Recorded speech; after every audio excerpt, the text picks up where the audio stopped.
नमस्कार, आप देख रहे हैं स्पेशल रिपोर्ट और मैं हूं आपके साथ आयुषी गुप्ता। चलिए रुक करते हैं खबरों की ओर। इजरायली सेना अब ऐसा खूनी हमला करने जा रही है जो गाजा पट्टी में सबसे बड़ी तबाही ला सकता है। इजराइल की सेना ने साफ कह दिया है कि अगर हमास ने इजराइल की शर्तें नहीं मानी तो रफा में भीषण हमला होगा। इजराइल की इस धमकी के बाद से रफा में मौजूद करीब 20 लाख फिलिस्तीनियों के जो होश हैं वो उड़ गए हैं। देखिए रिपोर्ट।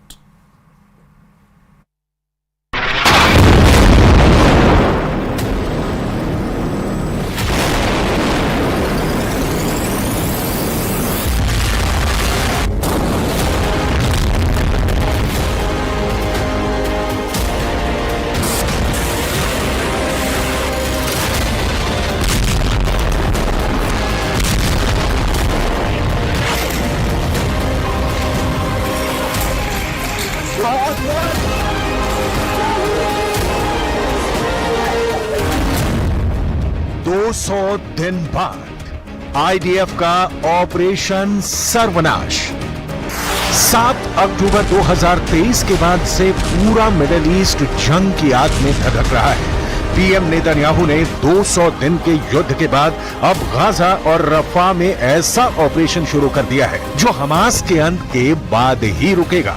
हैरानी की बात तो यह है कि अब गाजा युद्ध में 35,000 के करीब फिलिस्तीनी मारे जा चुके हैं। तमाम अंतर्राष्ट्रीय दबावों के बावजूद इजराइल के टॉप कमांडर गाजा पट्टी के दक्षिणी शहर रफा में जंग और तेज करने पर आमादा है।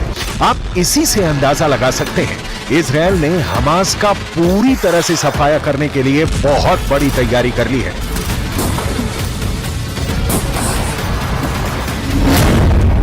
हमास के अंत का आखिरी अल्टीमेटम। इजराइल ने हमास को चेतावनी देते हुए कहा है कि उसके पास बंधक समझौता करने का आखिरी मौका है। अगर हमास समझौते पर सहमत नहीं होता है तो फिर उसकी सेना रफा शहर पर हमला कर देगी। इधर मिस्र ने चेतावनी दी है कि अगर इजराइल ने खूनी हमले शुरू किए तो ये पूरे मिडिल ईस्ट के लिए बेहद खतरनाक साबित होगा। इजराइल ने मिस्र पर दबाव डाला है कि वो हमास को तुरंत समझौते के लिए तैयार करे, वरना 20 लाख की आबादी वाले रफा शहर में इजराइल अंधाधुंध हमले शुरू कर देगा। שחרור החטופים הוא בעדיפות ראשונה מבחינתנו, החטופות והחטופים, ואם תהיה אפשרות לעסקה, אנחנו נעשה עסקה. אם תהיה עסקה, אנחנו נעשה פעולה, חד וחלק. אנחנו נעשה כל מה שניתן כדי להחזיר את החטופות והחטופים, לאן אנחנו יותר קרובים הערב? מבלי לפגוע בהישגי המלחמה, שחיילים הקריבו את עצמם, ונפלו חלל, ונפצעו, והמילואים, וכל העם התגייס. כלומר, כל מה שאפשר. 7 अक्टूबर के बाद सबसे बड़ा युद्ध।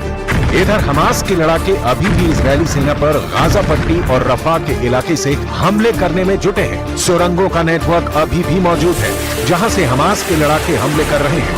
अब सवाल उठता है कि 200 दिन की जंग के बाद भी हमास अभी तक इजरायल के सामने घुटने क्यों नहीं टेक रहा है। इसके पीछे हैं हमास के वो नेता जो आखिरी सांस तक इजरायल से जंग करने पर आमादा है।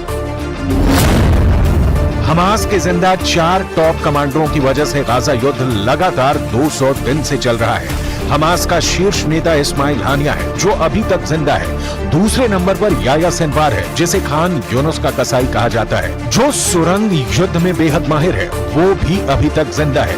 तीसरे नंबर पर मोहम्मद देईफ है जो हमास आंदोलन की सैन्य शाखा ईज अल दीन अल कसम ब्रिगेड का चीफ है और अभी तक जिंदा है। और चौथा है हमास का नेता खालिद मेशाल जो हमास की विदेश में राजनीतिक ब्यूरो का प्रमुख है, जो जिंदा है।